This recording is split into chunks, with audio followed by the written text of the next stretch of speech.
माँ का हृदय बड़ा कोमल होता है। भागते भागते गई और दुर्गा को छाती लेके भेंटने लगे। मुख चुंबन दानम कुरु, उसका मुख चूमने लगी। पुराण माताएं जब अपनी बेटी का सत्कार करती थी तो सबसे पहले उसका मुख चूमती थी, उसकी नाक चूमती थी, उसकी आंख चूमती थी, उसके कान चूमती थी। और हम जब छोटे थे तो हमें भी अनुभव है, मेरी बहनों गांव में जाते थे पढ़ लिख करके, कानपुर से छोटे बच्चे थे जाते थे तो हमारी पुराण माताएं और ऐसे नाक खींच के कान खींच के इतना इतना थूक लगा देती थी, लत पत कर दे। यादें तो यादें ही होती है ना, वो यादें हमको बचपन की। अब क्या हुआ, मां ने मुख चुंबन का दान दिया है। मुख चूमने लगी दुर्गा का।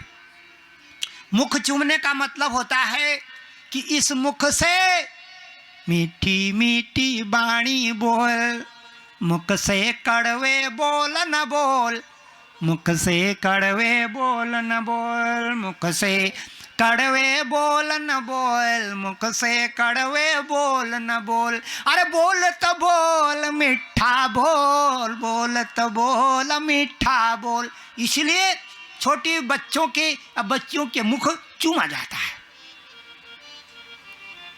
ओंठ चूमे जाते हैं, क्योंकि ओंठों पे क्या होती है, अधरे अधरे चामृत कलाम, अधरम मधुरम बदनम मधुरम। शरीर तो मिठा हो या न हो कोई बात नहीं, लेकिन मेरी बहनों आपके ओंठ मिठे होने चाहिए। शरीर तो कैसा भी है, काला गोरा सब चल जाता है, मिठा वाणी नहीं है, मधुर वचन नहीं है तो आपके जीवन में संकट आ जाएगा, टंटा फसाद खड़ा हो जाएगा। सबसे पहले सास ही डंडा उठा देगी, बोले लाना जरा टिमरू का डंडा, आज मैं इसे सुधारती हूं। इसलिए अधर्म मधु रमा, बाकी बाद की चीजें, बाकी मधुर हो या न हो आपका काम चल जाएगा। पर बाजी बाजी देखी मैंने, बस मुंह की मिट्टी, अंदर की तो ऐसी है कि बापा मुंह की मिट्टी। ए सासू जी, या मेरी सासू जी हुई, और अंदर जाती मरती भी नहीं, मर जाती तो मेरे हाथ में आ जाता राजपाट।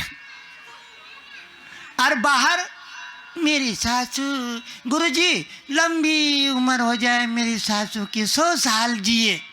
और मैंने भी कह दिया, मैंने 100 नहीं 105 जिएगी। वो यूं घूर रही मेरे को, बोले 5 और बढ़ा दी। मैंने 100 नहीं जिएगी बुढ़िया, 105। और अंदर गई थोड़ी देर में, बोले गुरुजी मरती भी नहीं। तो मैंने, अभी तो तू 100 कह रही थी। बोले ना ना, मैं तो सोच रही हूँ कि साल भर में हो जाता ना। हाँ, खुशी मनाती, राजपाट मेरे हाथ आ जाता। तो देखो यज्ञ में अब मां कह रही है सती के लिए, हे पुत्री, तेरे पिताजी जब से राजा बने ना, हंकारी हो गए हैं, घमंडी हो गए हैं।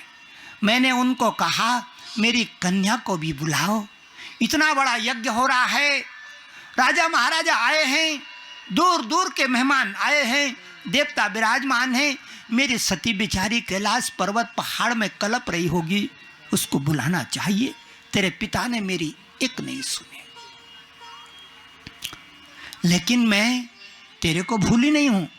मां कन्या को अपना बक्सा खोल के दिखा रही है, देख देख, ये लाए हो तेरे लिए पीतांबर वस्त्र, इनको पहन के यज्ञ में बैठ, हवन में बैठ, कीर्तन में बैठ, भजन में बैठ, नृत्य कर। ये पीला कपड़ा तेरे लिए मैं दान करूंगी। तेरे लिए लाइयो कानों के सुवर्ण कुंडल, मैं तेरे लिए सोने के कुंडल लाई हूं, मेरी दुर्गा पहनेगी सोने के कुंडल और यज्ञ में शोभा होएगी।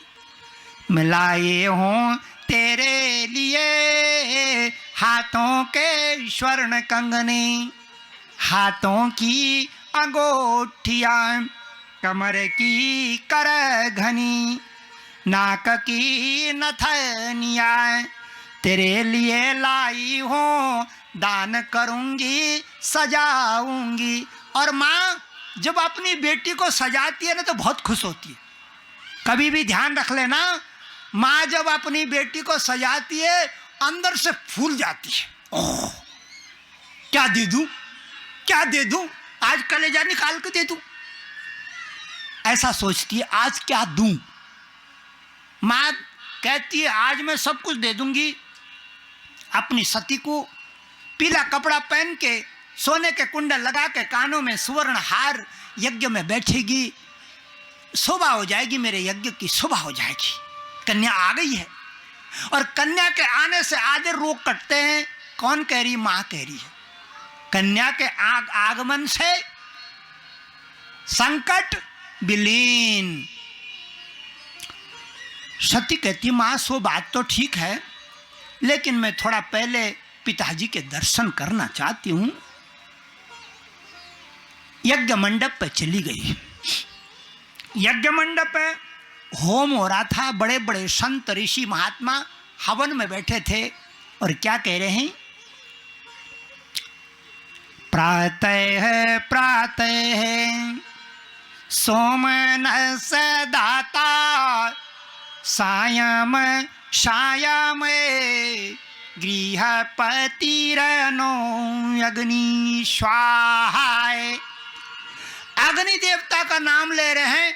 अग्नि देवता खड़ा हो गया, लाल कपड़ा पहन के बोले लाओ लाओ मेरे मुख में लाओ, मेरे मुख में लाओ, स्वाहा करो स्वाहा करो। ओम इंद्राय स्वाहा। जैसे ही महात्माओं ने इंद्र का नाम लिया, इंद्र राजा खड़ा हो गया, बोले लाओ लाओ मेरे मुंह में लाओ, मेरे मुंह में लाओ। जिस देवता का नाम ले रहे हैं वो देवता प्रकट रहा है और आहुति ग्रहण करके बैठ रहा है। देवताओं को हवन यज्ञ में प्रकट करने के लिए शक्ति की जरूरत होती है बिटिया, ऐसे नहीं प्रकट होते, शक्ति लगानी पड़ती है तब प्रकट होते हैं। इतने में सती यज्ञ मंडप में पहुंच गई। सामने बैठा हुआ राजा दक्ष प्रजापति होम कर रहा था। इतने में भगवती ने प्रणाम किया। दक्ष ने देखा ये लाल कपड़े वाली, ये खतरे की झंडी, ये कौन है? ये लाल ध्वजा वाली ये कौन है? गौर से देखा, बोला ये तो सती है, लेकिन ये आई कैसे? मैंने तो इनको बुलाया ही नहीं था। इसका पति उस भूतनाथ को मैं बुलाना नहीं चाहता था, ये कैसे आ गए? और ये आई होगी, शायद वो भी बैठा होगा वहां दरवाजे पे, डमरू बजा रहा होगा वो भूतों का मालिक। चिढ़ गया दक्ष प्रजापति, भला बुरा कहना लग गया, कन्या का तिरस्कार कर दिया। अनादृताय यज्ञ सदस्यधीश्वरी, अपमान कर दिया भगवान शंकर का भी और अपनी कन्या का भी। क्यों आई? किस लिए आई? किस कारण से आई? मैंने तो बुलाया नहीं था। घबरा गई सती, रोने लगी। रोते रोते कहती है पिताजी मैं यज्ञ में कुछ मांगने थोड़ी आई हूं, मैं मांगने नहीं आई हूं। मैं तो इसलिए यज्ञ में आई थी कि मैंने सुना है पुराने लोगों से कि यज्ञ में जाकर के सेवा करनी चाहिए। सेवा धैर्य में पैर में गहनो योगिनाम अपि अगम्य। मैं आई थी कि यज्ञ में सेवा करूंगी, अतिथियों के जूठे पत्तल उठाऊंगी, झाड़ू लगाऊंगी, शाम को अपनी बहनों के साथ में मृदंग बजाऊंगी, गीत गाऊंगी, हंसूंगी, नाचूंगी, खेलूंगी, अपनी आत्मा का भांड भरूंगी। मैं कुछ मांगने थोड़ी आई थी पिताजी। क्रुद्ध हो गया दक्ष प्रजापति। सती और क्रुद्ध हो गई, वहां से उठी, सामने बड़ा भारी हवन कुंड था, उसके चक्कर लगाने लगी। गोरा बदन, लाल वस्त्र, गले में लाल फूलों की बैजंती माला और माथे पर हिमालय पर्वत के फूलों का गजराए। चक्कर लगाने लगी हवन कुंड के। हवन कुंड के चक्कर लगाते लगाते वो जो गजरों के फूल थे वो चुट चुट हवन कुंड के चारों ओर उड़ने लगे। घूमते घूमते कहती है, अब तो मैं इस शरीर को नहीं रखूंगी, यह दक्ष प्रजापति के खून से निर्मित है, जिसने भगवान शंकर का तिरस्कार किया। इतना बड़ा राजा और शिव की उपासना को भूल गया। मेरा पति जगत का कलंदरे गीत गा रही है। हवन कुंड के चारों ओर रोते रोते भगवती सती गीत गा रही। कितना दुख हुआ होगा उसको जब उसका घोर अपमान हुआ, भरी सभा में तिरस्कार हुआ। जिसने पैदा की थी उसने ठुकरा दिया। तो मेरी माताओं, अगर आपको आपका सगा कोई ठुकरा देना, मरने के सिवाय कोई चारा नहीं आपके पास। जीते जी मर जाता आदमी, भले शरीर होगा लेकिन आत्मा खत्म हो जाएगी। इसलिए अपने का तिरस्कार घोर तिरस्कार है। पराया आपकी बेइज्जती कर दे सब चलेगा, कोई फर्क नहीं पड़ता। 1000 गालियां दे दे कोई फर्क नहीं पड़ता।